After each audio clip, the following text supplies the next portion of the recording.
Hi everyone, it's Plastic EP here from Melbourne, Australia. Let me tell you, I've got a very special guest. How are you today, Bruce Cherry?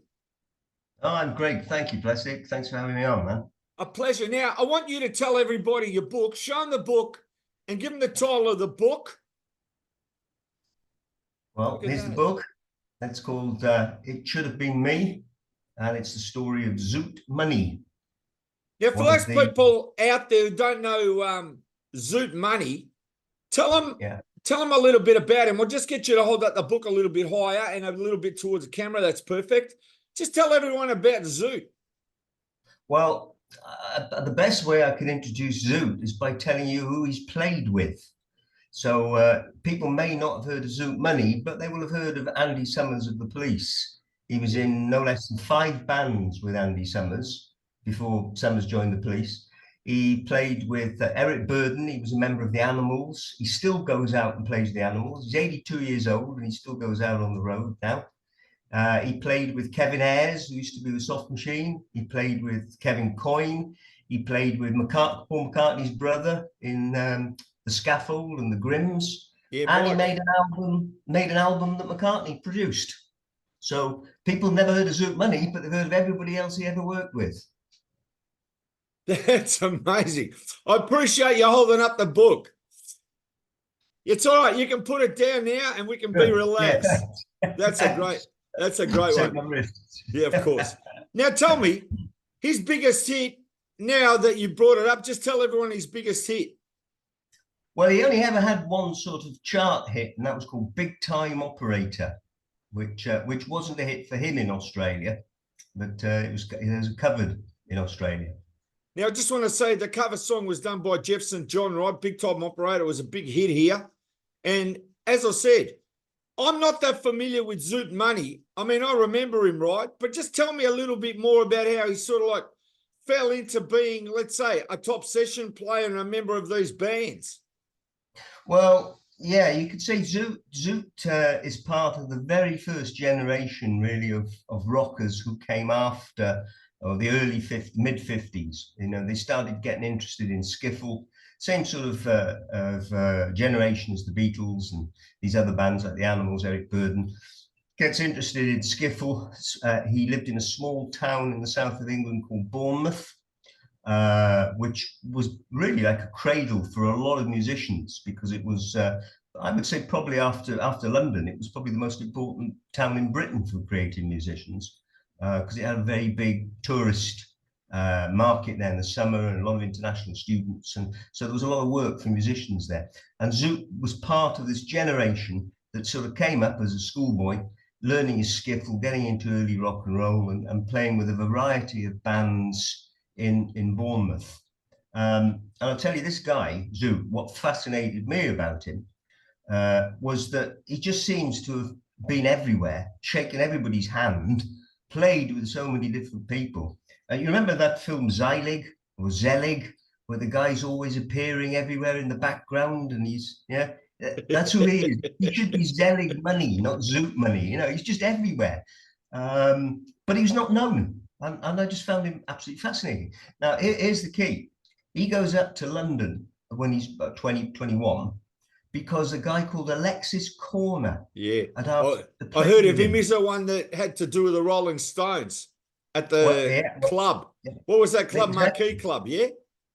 Well, there was the Ealing Club was Yeah. the one that Corner was really famous for. But Alexis Corner is even more famous than that in a way, because Alexis Corner is the godfather of sort of white boy electric R&B, and so many people went through his bands in Yeah. the late 50s, early 60s. He came out of the trad jazz market and sort of introduced Europe essentially to R&B. And that's what Zoot was. He was an early R&B aficionado. He had something to do with the Yardbirds as well in the early years when Eric was playing, yeah? Yeah, well, you mean Clapton was, Yeah, that's right. he played out in the Ealing Club with Corner. So many people played with Corner. Again, it was an incubator of bands. Peter Green, what else would we say? Ainsley Dunbar. I mean, there were like, it's almost endless the number of people from the R&B world who went out and played with Alexis Corner at one stage or other. So Zoot got a kind of break because Alexis Corner's then vocalist and organ player both had left his band. His organ player, incidentally, was Graham Bond, who you may have heard of, Graham Bond Organisation, which was made up of Ginger Baker and Jack Bruce, so pre-Cream. Yep. And they were indisposed. And so here was Zoot Money with a really great black man's voice and a Hammond organ player suddenly fitted the bill. So Corner says, can he come up and do some gigs with me? And once he's up there in London, he then starts truffling around looking for gigs for his own boys from Bournemouth. And with a band called the Big Roll Band, they became one of the great club bands of that mid-60s period. That was his first incarnation, Zoot Money and the Big Roll Band. Can I ask you where you got the name Zoot? Zoot Sims, the jazz player that he was very into, and he'd been to see with his older brother when he was about 15. And Zoot Sims had ginger hair, the same as Zoot Money. So all of a sudden, you know, he got himself a nickname. He got himself a moniker that he could use for his own career. Yeah. I just got to say something. One of the most Australian greatest bands, I'll tell you, they used to be called Pink Zoot. Then they became the Zoot, and they're famous. If you go to YouTube, look up Eleanor Rigby by the Zoot. It's the, how can I say? It's a hard rock version of Eleanor Rigby. There is no better version of Eleanor Rigby. I want everyone to go out there. Just type in Eleanor Rigby by the Zoot. It's an unbelievable hard rock version. And you know who was in it? I'll tell you. Rick Springfield, who went on to America to play Jesse's Girl. He was in that band in Australia. Wow. Wow, the Zoots. Yeah, I've sort of, I think, well, every time you type in Zoot Money, the Zoots come up actually as one of the Wikipedia links. So they share names. Money is his real name, though. That's his real surname. So he had a great rock and roll name, Zoot Money. Yeah, exactly. Can you tell me how long it took you to actually do the research and do the book and when it came out? Well, I suppose you could say it's a lifetime that's taken me to research, because I'll be a bit like you, Plastic. You know, I've been a rock fan virtually since I could, you know, pick up an EP and play one. I'm of the generation where vinyl, you know, I'd have vinyl for breakfast if I could. You know what I mean? So I was aware of him when he had that hit, Big Time Operator. I was a mod. I had my scooter, and his band, you know, they were R&B. They were a mod band playing at the Flamingo. And then he disappeared. And then over the next 40 years, I kept seeing his name appearing, you know, on LPs or little credits here and credits there. And I'd think, what the? I thought this guy had disappeared. What's he doing? And he'd pop up in these really unlikely bands. And I think, Jesus, this guy doesn't just jump ships, he jumps fleets. You know, this is Mr. Versatile. What's he doing here? Has he got a copy of your book? Have you contacted and given him your book? Oh, yeah. Well, I mean, the book was written very much with him because I wrote it during COVID. Okay. And I was looking for something to do during COVID, and I was stuck out here in Rio, in Brazil. I was locked down for 15 months. So I took every advantage of, you know, Zoom calls and the like, this WhatsApp calls, and he and I chatted every week, and then I'd go and contact and speak to other people he played with. I'll tell you what was the dream, Plastic. I was speaking to people that I've idolized all my life, and all of a sudden I'm there chatting to them like I'm chatting to you. It was fantastic. Who are they? Were they from the Who? No, I met. Well, he did work with boys from the Who. He worked. Do you remember a guy called Steve Ellis from The Love Affair? Yeah, I do. Everlasting Love. No, yeah. Well, he was in a band called Ellis. So Zoot joined Ellis in the mid-70s. They had 2 albums out. Good rocking albums. I'll tell you. Didn't sell a thing, but the first album was produced by Roger Daltrey. And then he went on to play with Daltrey about 10 years ago in a very big charity event that went on about 4 or 5 years. They did it for Roger's teenage cancer charity. So like I say, you suddenly find this bugger's talk to everybody, play with everybody. Who else did you talk to on Zoom or over the phone? I'm just curious. Just a few names. Well, I had one wonderful afternoon, not on Zoom, but personally with Mike McCartney, who's better known as Mike McGear. Yeah, Paul's brother who was in Scaffold, Brother. Lily the That's Pink. right. Yeah, well, Zoot is on all his albums, early albums, and he was actually providing the musical accompaniment with people like Andy Roberts for the Scaffold. And then they went on to do the Grimms, which was like an extension, if you like, of that comedy rock. So I spoke with a guy called Roger McGough, who some people might have heard of, who's a great sort of poet and writer. Colin Hodgkinson, who was the bass guitarist for Backdoor and then for Whitesnake.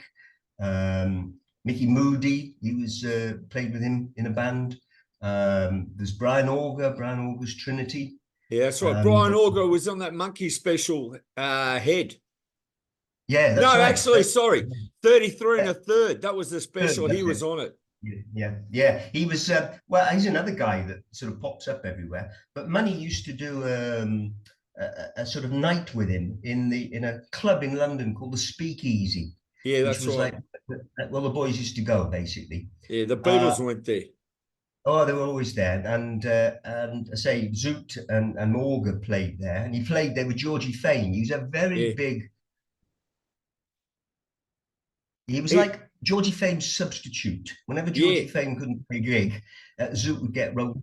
And now he plays. Georgie plays once a year. He plays Ronnie Scott's, and he always has Zoot on to sing a couple of numbers with him. So, I mean, these people I met was just phenomenal. I got so many albums autographed, you wouldn't believe it. No, but this is unbelievable what you're saying. And as I said, with your book, where can they get your book from now? Obviously, Amazon and everywhere. Just tell everyone where they can get the book. Amazon Australia. It's on there either as a paperback or as a Kindle download copy. It's only been out a week. Oh, that's fantastic. Can you hold it up one more time for me? Sure. And just give everyone the title again and show us the back page. Should have been me. Should have been me. And there's your back page.